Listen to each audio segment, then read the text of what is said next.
সালমান আল ফারিসি রাদিয়াল্লাহু আনহু উনি আরব মানুষ ছিলেন না, নন আরব ছিলেন, পার্সিয়ান, ফার্সিতে কথা বলতেন, মানে ইরান থেকে এসেছিলেন। উনি প্রথমে অগ্নি উপাসক ছিলেন। কি ছিলেন? অর্থাৎ ওই যে জরাথুস্ত যারা আগুন দেখলে এরা পূজা করে, আগুনের পূজা যারা করে, জরস্ট্রেনিয়ান, এই ধর্মে বিশ্বাসী ছিলেন। আগুনের পূজা করতেন ইরানে। তিনিও আগুনের পূজা করে, তার বাবাও আগুনের পূজা করে। তো একদিন বাবা একটা কাজে পাঠিয়েছে, ওই কাজ করতে যেয়ে সে খ্রিস্টানদের গির্জা ক্রস করতেছিল। ছোট মানুষ গির্জা ক্রস করতে যেয়ে দেখে খ্রিস্টানরা কেমন যেন আলাদা ইবাদত করে, নামাজ পড়ে। এটা দেখে খুব ভাল লাগছে, তার খুব ভাল লাগছে। বাড়িতে এসে বাবারে বলে, বাবা আমি দেখলাম যে খ্রিস্টানরা তাদের চার্চে গির্জায় নামাজ পড়ে, এটা তো অনেক সুন্দর, আমরা যে আগুনের সামনে যা করি এটার চেয়ে ওইটা সুন্দর। বাবা বলে, খাইছে, ছেলে তো আমার শেষ হয়ে যাবে। তো বলতেছে, না না বাবা, আমরা যে আগুনের উপাসনা করি এটাই ভালো। উনি বলেন, না, আমি অনেক চিন্তা করেছি, ওরা যেভাবে গডের কাছে চায় ওইটা শ্রেষ্ঠ। বাবার সাথে ছেলের, সালমানের অনেক তর্ক বিতর্ক। পরে বাবা ভাবলেন, যদি ওকে না আটকাই তাইলে প্রভাবিত হয়ে সে খ্রিস্টান হয়ে যেতে পারে। তো ঝগড়া তর্ক বিতর্ক শেষে তার পিতা তাকে শেকলবন্দি করলো। কি করলো? পায়ে শেকল লাগায় রাখছে। কিন্তু ছেলে তো মনে মনে খ্রিস্ট ধর্মের প্রতি আকৃষ্ট হয়ে গেছে। তো ওই খ্রিস্টানরা তার সাথে লুকিয়ে যোগাযোগ করত। সালমান ওই খ্রিস্টানদেরকে বলল যে, তোমাদের খ্রিস্টান ধর্মের উৎপত্তি কোথায়? বলে, সিরিয়াতে। বলতেছে, এখান থেকে কোনো কাফেলা সিরিয়া যাবে নাকি? বলতেছে, হ্যাঁ, মিশনারি ওয়ার্কে একটা কাফেলা আসছে, যাবে। বলতেছে, যেদিন যাবে আমাকে বলবে। তো যেদিন যাবে তাকে এসে বলা হয়েছে তার বাবা নাই, সে শিকল ভেঙে, শিকল সহ কাফেলার সাথে যে জড়িত হয়েছে। দেখেন বিশ্বাস, আদর্শ মানুষকে কিভাবে উজ্জীবিত করে। উনি চলে গেলেন সিরিয়াতে। সিরিয়াতে যে এক পাদ্রির হাতে বায়াত হলেন, কিন্তু এই পাদ্রিটা ছিল ভণ্ড। সে খ্রিস্টানদের দান সদকা নিয়ে গরিবদের না দিয়ে নিজেই খেয়ে ফেলতো। তো বেচারা পড়লো বিপদে, যে হায় রে, এত সুন্দর ধর্ম রে কারাপ্টেড করতেছে সে। পরে এই পাদ্রি যখন মারা গেল, সালমান সে আরেক পাদ্রির কাছে গেল। আরেক পাদ্রির কাছে গেল। ওই পাদ্রি আবার অনেক ভালো, খুবই ইবাদত করে। তো ওই পাদ্রি কিছুদিন থাকার পরে ওই পাদ্রিও মারা গেল। ওই মারা যাওয়ার আগে সে জিজ্ঞেস করতেছিল যে, পাদ্রি, এই বর্তমান পৃথিবীতে সবচেয়ে ভালো খ্রিস্টান পাদ্রি কে? বলতেছে, আর কেউ নাই। যদি ভালো খ্রিস্টান পাদ্রি তোমাকে পেতে হয়, জানতে হয়, তোমাকে ইরাকের মোসেল শহরে যেতে হবে। এবার মোসেলে যে সে আরেক খ্রিস্টান পাদ্রির কাছে থাকলো। কিছুদিন পরে ওই পাদ্রিও মারা গেল। তো মৃত্যুর আগে তাকে জিজ্ঞেস করছিল যে, পাদ্রি আপনি বলেন তো, আপনার পরে শ্রেষ্ঠ পাদ্রি কে আছে পৃথিবীতে? সে বলতেছে, আমার পরে শ্রেষ্ঠ কোনো পাদ্রি আর পৃথিবীতে নাই, খ্রিস্টান ধর্ম শেষ হয়ে গিয়েছে, নাই। তবে জেনে রেখো, শেষ জামানার নবী আসার সময় ঘনিয়ে এসছে। তিনি যে এলাকায় আসবে, এলাকাটা চারদিকে পাহাড় বেষ্টিত থাকবে, চারদিকে থাকবে পাহাড়, খেজুরের বাগান, মরুদ্যান। তাকে চেনার আলামত আছে। কি আছে? আলামত আছে। এক নম্বর আলামত হচ্ছে, ওই শেষ নবীকে দানের খাবার দিলে তিনি খায় না, কিন্তু উপহার দিলে সে নেয়, খায়। আর তার পিঠে দুই কাঁধের মাঝখানে একটা নবুয়তির মোহর আছে। সুবহানাল্লাহ। যদি পারো তার কাছে যে বায়াত হো।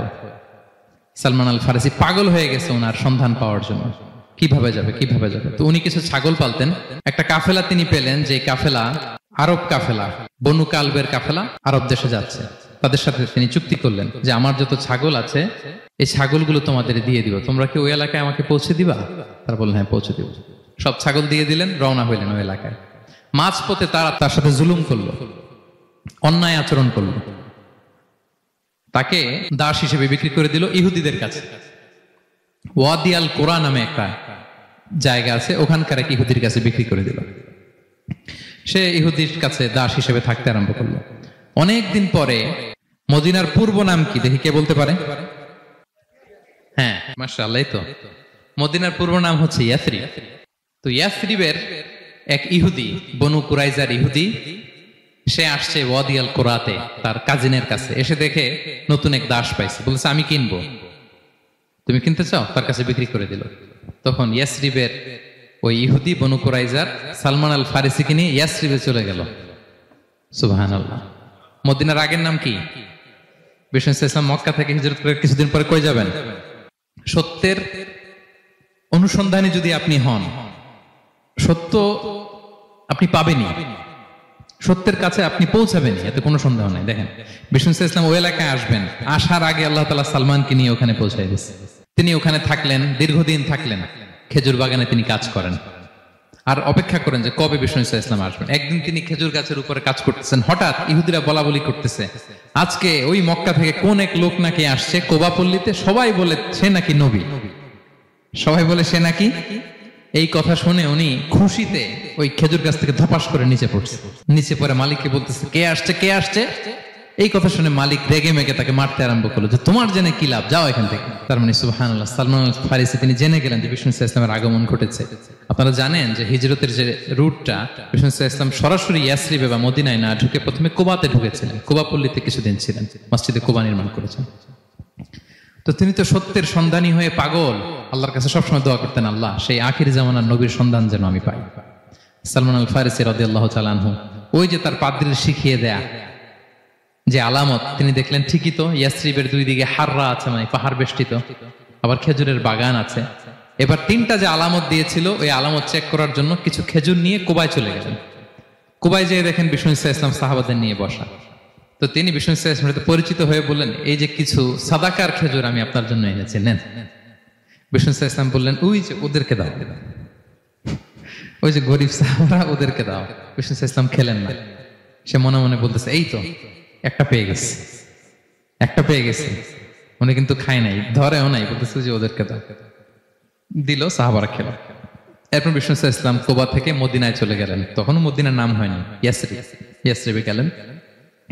এবার কিছুদিন পরে আরো কিছু খেজুর নিয়ে সালমান রাদিয়াল্লাহু তাআলা আনহু বিষ্ণু ইসলামের কাছে গেলেন। এবার যে বললেন কিছু খেজুর আমি উপহার হিসেবে আপনার জন্য এনেছি, আপনি কি গ্রহণ করবেন? বিষ্ণু ইসলাম বললেন অবশ্যই গ্রহণ করবো। বলেই তিনি একটা নিয়ে খেতে শুরু করলেন, খেলেন এবং বিতরণ করলেন। মহা খুশি, এই তো পেয়ে গেছি দুইটা সাদাকার খেজুর, বলেছি ধরেও নাই, খায় নাই, যখনই বললাম উপহার খেয়েছে। এবার বাকি রইল কয়টা? সেটা কি? নবুয়তের সিলমোহর, দ্য সিল অফ প্রফেসি। এটা তো দেখা এত সহজ না, যদি এদিকে থাকে, জামা পরে থাকলে দেখা যাবে।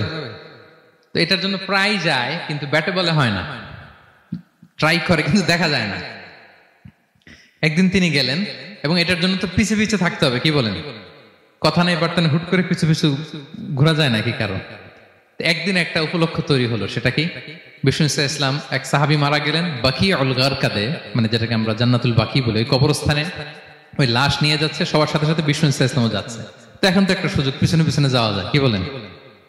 এইবার সালমান এসে পিছু ছাড়ে না, নবীজির পিছনে পিছনে যায়, কিন্তু স্বাভাবিক যাওয়া না, একটা আছে সিম্পলি হাঁটা, এরকম না, একবার এদিকে যায়, একবার ওদিকে যায়, একবার এদিকে যায়। আর অন্য সাহাবারা মনে মনে ভাবে ঘটনা কি, এরকম করে কেন লোকটা? কিন্তু বিষ্ণু ইসলাম তো জানেন কেন এরকম করতেছে, ঠিক কিনা বলেন? বিষ্ণু ইসলাম সেদিন দুইটা চাদর পরেছিলেন, একটা নিচে আর একটা উপরে, নিচে লুঙ্গি আর একটা চাদরটা দিয়ে গা ঢেকেছিলেন। বিষ্ণু ইসলাম ইচ্ছে করে পিঠের চাদরটা একটু নিচের দিকে নামালেন, যাতে করে সে যেটা খুঁজতেছে ওটা দেখে ফেলে। বিষ্ণু ইসলাম চাদরটাকে একটু করে নিচে নামালেন, নামানোর সাথে সাথে তিনি দেখলেন দ্য সিল অফ প্রফেসি, মাহরুন নবুয়া।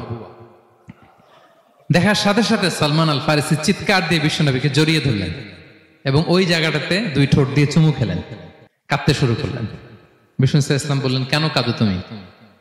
এতক্ষণ আমি আপনাদেরকে যা শোনালাম, সালমান পুরো ঘটনাটা বিষ্ণু ইসলামের কাছে বর্ণনা করলেন। বললেন ইয়া রাসূলুল্লাহ, এই জন্য কাঁদি, আমি ছিলাম অগ্নি উপাসক, সত্যের সন্ধানে আমি খ্রিস্ট ধর্ম গ্রহণ করেছি। 3 খ্রিস্টান পাদ্রী শেষ করে সর্বশেষ যে ভালো পাদ্রীটা, উনি বলছে যে উনি মরার পরে আর কেউ ভালো পাদ্রী নাই, আখির জামার পায়গাম্বার আগমনের সময় এসেছে। পাহাড়ি এলাকা, চারদিকে খেজুর বাগান, এরকম জায়গায় উনি আসবে। আর 3টা সাইন বলেছে, উনি সাদাকা খায় না, উপহার নেয়, খায়, আর তার পিছনে থাকবে মাহরুন নবুয়া, নবুয়তি সিল। সুবহানাল্লাহ। বিষ্ণু ইসলাম খুশি হলেন, তাকে শাহাদা পড়ালেন এবং বললেন যে তোমার এই দাসত্ব থেকে মুক্তির জন্য কি লাগবে? সে বলে যে আমার চুক্তি হয়েছে 300 খেজুর গাছ লাগবে। কয়শো? বিষ্ণু ইসলাম বললেন কে আছো তোমাদের ভাইকে সাহায্য করবা? কেউ 20টা, কেউ 30টা, কেউ 40টা। সব সাহাবারা ডোনেট করে 300 খেজুর দিয়ে দিলেন, খেজুরের গাছ হয়ে গেল। আর 40 গ্রাম স্বর্ণ, এটাও দিতে হবে। তো কোন এক যুদ্ধে বিষ্ণু ইসলাম একটা ছোট্ট স্বর্ণের টুকরে পেয়েছিলেন, বললেন যাও এটা নিয়ে ওজন দাও, ওজন দিলে দেখবা হয়ে গেছে। ওইটা নিয়ে ওজন দেয়া হলো, দেখা গেল মুহূর্তে একেবারে সমানে সমানে 40 গ্রাম হয়ে গেছে। সালমান আল ফারিসি রাদিয়াল্লাহু তাআলা আনহু তারপর থেকে মৃত্যুর আগ পর্যন্ত বিষ্ণু ইসলামের সাথে ছিলেন, সবগুলো যুদ্ধে অংশগ্রহণ করেছেন। এবং 5ম হিজরিতে ওই যে পরীক্ষা খননের কথা আমরা জানি না, দ্য ব্যাটল অফ ট্রেঞ্চ, এই বুদ্ধিটা আসছিল সালমান রাদিয়াল্লাহু তাআলা আনহুর মাথা থেকে। এটা হচ্ছে ওনার ব্রেন চাইল্ড। কারণ আরব দেশে এরকম পরীক্ষা খনন করার ট্রেডিশনই ছিল না। উনি তো আরব দেশের না, আসছে পারস্য থেকে। ওনার এই বুদ্ধি পরামর্শ নিয়ে বিষ্ণু ইসলাম 5ম হিজরিতে পুরো মদিনার চারদিকে খনন করে এই পরীক্ষা করেছিলেন। Be a part of our vision. Do listen and share the khair.